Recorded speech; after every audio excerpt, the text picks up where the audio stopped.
मेरा नाम शिवम है।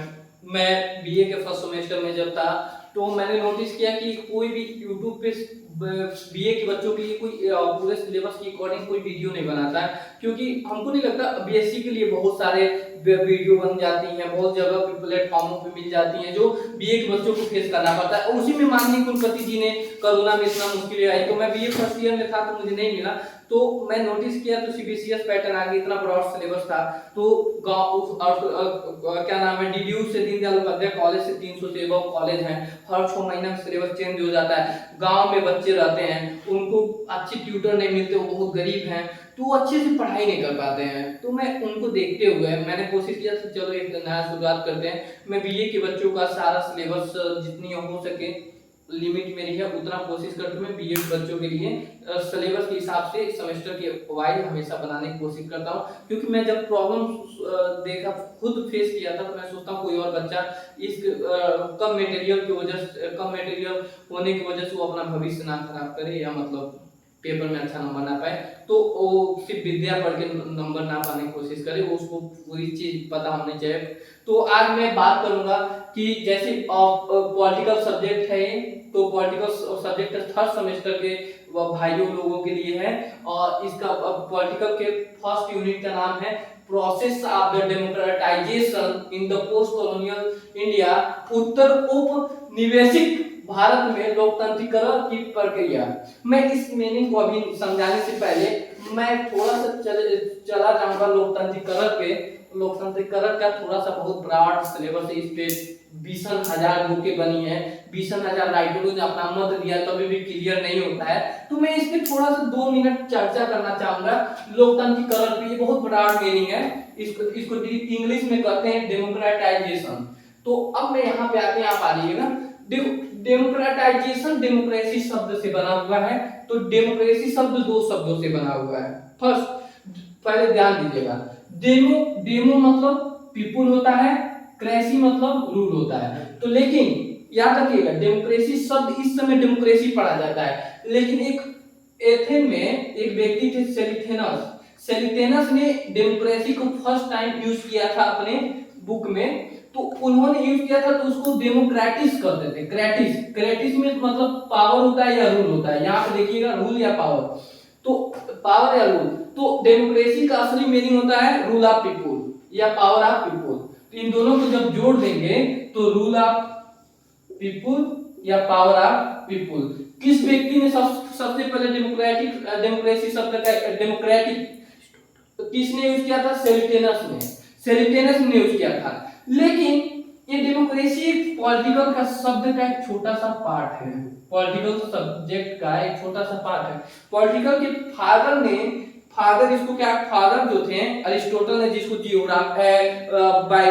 नाम है, बायोलॉजी के भी फादर कहा जाता है, उन्होंने कहा था डेमोक्रेसी परवर्टिव फॉर्म है, मतलब अच्छा फॉर्म नहीं है गवर्नमेंट का। इसके बारे में अभी हम चर्चा करेंगे, तो पहले हम बता देते हैं डेमोक्रेसी क्या होता है, उस लास्ट में बताते हैं क्यों उन्होंने कहा था। तो पहले डेमोक्रेसी मतलब रूल ऑफ पीपुल, मतलब जो भी डिसीजन देश, अगर डेमोक्रेसी है मान लो इस घर में, तो जो भी डिसीजन होगा हर एक इंडिविजुअल व्यक्ति की सहमति से होगा, उसी को डेमोक्रेसी कहते हैं। जैसे भारत में आज डेमोक्रेसी है, कैसे कि भारत में इलेक्शन होता है, हर व्यक्ति का मत होता है गवर्नमेंट चुनने में, गवर्नमेंट तब डिसीजन लेती है। हमने गवर्नमेंट को बनाया है, उसने हम लोग के रिप्रेजेंटेटिव के तौर पे हमारा डिसीजन लेता है हमारे वेलफेयर के लिए। तो रूल ऑफ पीपुल मतलब डेमोक्रेसी में इक्वल, रूल ऑफ पीपुल को ही डेमोक्रेसी कहते हैं। तो हम लोग बेसिकली बात करें डेमोक्रेसी क्या होता है, तो डेमोक्रेसी दो टाइप के होते हैं बेसिकली। डेमोक्रेसी है, तो डेमोक्रेसी बेसिकली 2 टाइप के होते हैं दोस्तों। एक ध्यान दीजिएगा, direct democracy and indirect democracy. अब मैं basically what is the difference between direct democracy और इनडायरेक्ट डेमोक्रेसी में मैं बता देता हूं। डायरेक्ट डेमोक्रेसी ये होता है कि हम लोग से मतलब हम लोग डायरेक्ट हर एक कानून बनाने में हम लोग खुद पार्टिसिपेट करते हैं, उसको डायरेक्ट डेमोक्रेसी कहते हैं। जैसे आप गांव में जाएंगे तो पंचायत होती है, तो उसमें हर व्यक्ति की बातें सुनी जाती है, या किसी को गांव में कुछ बनाने के लिए गांव का प्रधान की बातें गांव प्रधान हम की बातें सुनता है, तो उसी को क्या कहते हैं, डायरेक्ट डेमोक्रेसी का एग्जांपल कहते हैं। लेकिन इनडायरेक्ट डेमोक्रेसी क्या होता है, एक सपोज करिए मेरे दोस्तों, एक भारत इतना बड़ा देश है, एक 150 करोड़ लोग रहते हैं, 150 करोड़ लोग का हम लोग हमेशा व्यू थोड़े ले सकते हैं।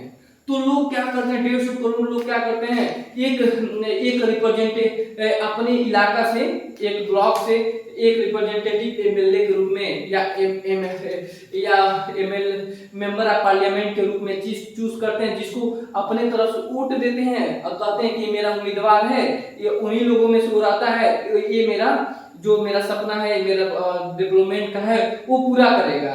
तो उसने क्या करता है, इनडायरेक्ट डेमोक्रेसी मतलब जनता किसी अपने लोगों में से एक लोग को उठाता है, उनको वोट देता है, वोट देने के बाद उनको जिताता है, उनको भेज देता है पार्लियामेंट में, लेजिस्लेटिव आप स्टेट में भेज देता है कि वो क्या करेंगे, सांसद मंडल में भेज देता है कि उनकी ओर से उनकी विचार रखेंगे और देश के डेवलपमेंट में, हमारे डेवलपमेंट में वो सहयोग करेंगे।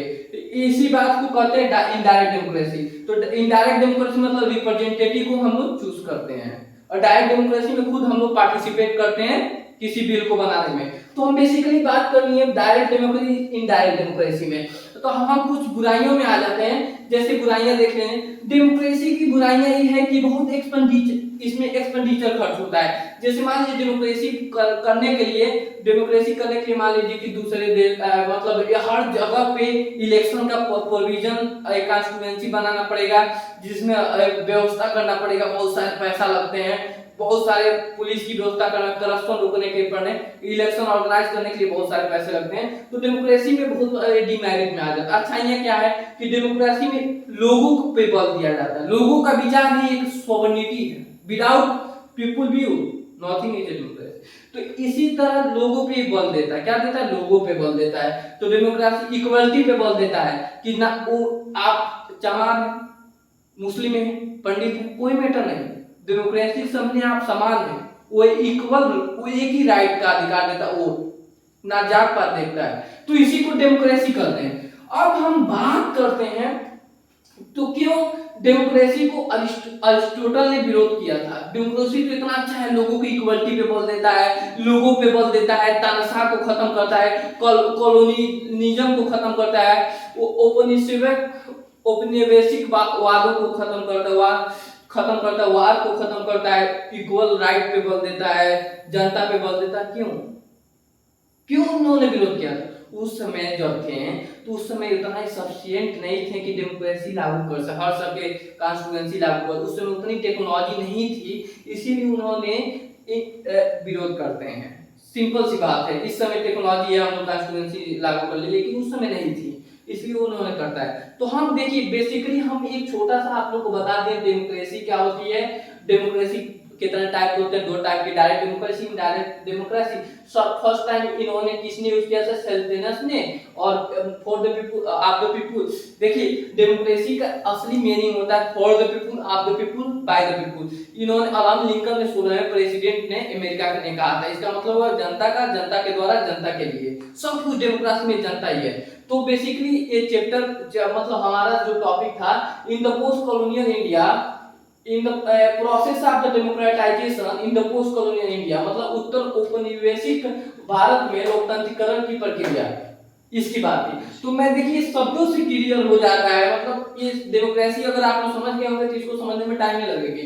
देखिए प्रोसेस ऑफ डेमोक्रेटाइजेशन मतलब उत्तर मतलब यहाँ देखिएगा भारत में लोकतांत्रिकरण की प्रक्रिया, मतलब भारत में setup of the democracy, establishment of the democracy, या मतलब भारत में लोकतांत्रिकरण का स्थापना करने की विधि को ही हम लोग क्या करने को ही कहते हैं democratisation in the post colonial India. मतलब जब हम लोग 1950 में जब हम लोग आजादी पाए, तो यहाँ पे क्या बात कर रहा है दोस्तों, ध्यान दीजिएगा हमारे दोस्तों कि इसमें क्या बात कर इन द पोस्ट कॉलोनियल इंडिया, मतलब 1947 में कॉलोनियलिज्म मतलब उपनिवेशिक से हम लोग उखाड़ फेंके थे, ब्रिटिश को देश से बाहर फेंक दिए थे, डिपार्चर कर दिए थे, क्या कर दिए थे, भगा दिए थे, भगा दिए थे। क्या किए थे? भगा दिए थे, भूलिएगा मत। तो 1947 में भगा दिए कि कॉलोनिज्म खत्म हो गया, ये लोग खत्म हो गए, ब्रिटिश भाग गए। तो क्या हो गई कि ब्रिटिश 1947 भाग गई। तो पोस्ट की बात कर रहा है, इस सन के बाद की बात कर रहा है, 1947 के बाद। तो 1947 में हम लोग 1950 में हमारे देश में कॉन्स्टिट्यूशन आया मेरे दोस्तों। तो 1900 आया तो देश में लागू हो गया। कॉन्स्टिट्यूशन आते देश में क्या लागू हो जाता है? डेमोक्रेटिक सोवरेनिटी रिपब्लिक हो जाता है कि हमारा देश जो है वो क्या है? डेमोक्रेटिक है, रिपब्लिक है और सोवरेनिटी है। पहला बात देखते, डेमोक्रेटिक मतलब जनता का शासक है, सोवरेनिटी मतलब इंटरनल एक्सटर्नल मतलब बाहरी अंतरी बल किसी के झुकाव या किसी के मतलब किसी के दबाव पे नहीं लेगा। मतलब ब्रिटिश का ना हुकूमत रहेगा ना किसी का, भारत स्वयं अपना डिसीजन लेगा, ना ब्रिटिश से डरेगा ना किसी से डरेगा, समझ रहे हैं? तो इस सोवरेनिटी को, रिपब्लिक मतलब भारत में दो शासक चलेगा, एक रियल शासक चलेगा, एक नॉन रियल। मतलब एक प्रेसिडेंट का शासक रहेगा जो जनता द्वारा चलते हैं, उनके पास सब पावर होता है लेकिन वो पावर यूटिलाइज नहीं कर सकते। लेकिन एक रियल शासक चलेगा प्राइम मिनिस्टर का, जो डायरेक्ट जनता के द्वारा चुने जाते हैं। तो ये मतलब हो गया।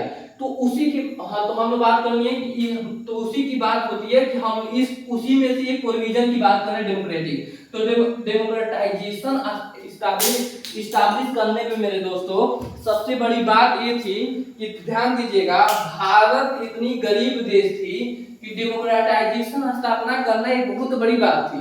अमेरिका कहता था, मेरे दोस्त को ध्यान देना, अमेरिका कहता था, ब्रिटिश कहते थे भारत की औकात नहीं है डेमोक्रेसी स्थापना करने पे। तो भारत में भी पृथ्वीराज चौहान जैसे मर्द पैदा हुए हैं, महात्मा गांधी जैसे पैदा हुए हैं। उसने ठान लिया कि भारत में चलेगा डेमोक्रेसी, नहीं तो भारत में कुछ नहीं चलेगा। ये ध्यान देना मेरे दोस्तों। अमेरिका कहता था, अब ध्यान देना, तो उन्होंने क्या किया, 1950 में से 1952 के बीच में उन्होंने क्या किया, डेमोक्रेटाइजेशन मतलब डेमोक्रेसी को इस्टेब्लिश करने के लिए उन्होंने 4-5 स्टेप लिए। पहला तो उन्होंने इलेक्शन कमीशन का सेटअप कर दिया, फिर उन्होंने यूनिवर्सल एडल्ट फ्रेंचाइज का मतलब इलेक्शन कमीशन मतलब हर जगह कॉन्स्टिट्यूएंसी का स्थापना करेंगे। और दूसरा फिर यूनिवर्सल एडल्ट फ्रेंचाइज मतलब 21 साल के लोग होंगे, वोट देंगे। सोचिए उस समय भारत की इतनी गरीबी थी दोस्तों, मतलब 75% लोग जो है ग्रामीण में रहते थे, 75% लोग ग्रामीण में रहते थे।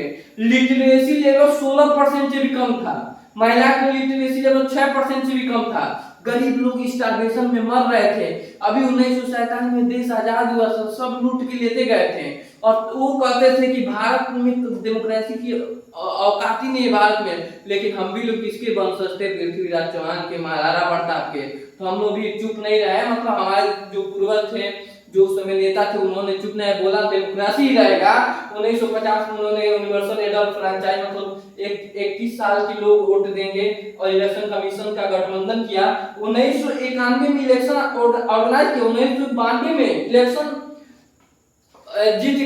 इलेक्शन जीता कांग्रेस ने। मतलब उन्होंने डेमोक्रेसी के तहत हर एक व्यक्ति का उन्होंने वोटिंग कराया और डेमोक्रेसी को पॉसिबल कराया।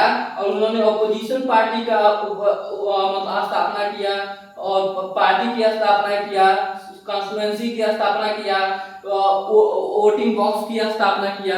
इतना करने के बाद उन्होंने ये सिद्ध कर दिया कि वोटिंग पावर जो है भारत में डेमोक्रेसी लागू कर दिया। जो अमेरिका ब्रिटिश कहते थे कि भारत में लोग सिर्फ ट्राइबल कंट्री से कम्युनिटी से बिलोंग करते हैं, वो कुछ नहीं कर सकते हैं। उन्होंने उसको सिद्ध किया, डेमोक्रेसी कर देंगे हम लोग, सब कुछ कर सकते हैं। और उन्होंने ये भी करके दिखाया कि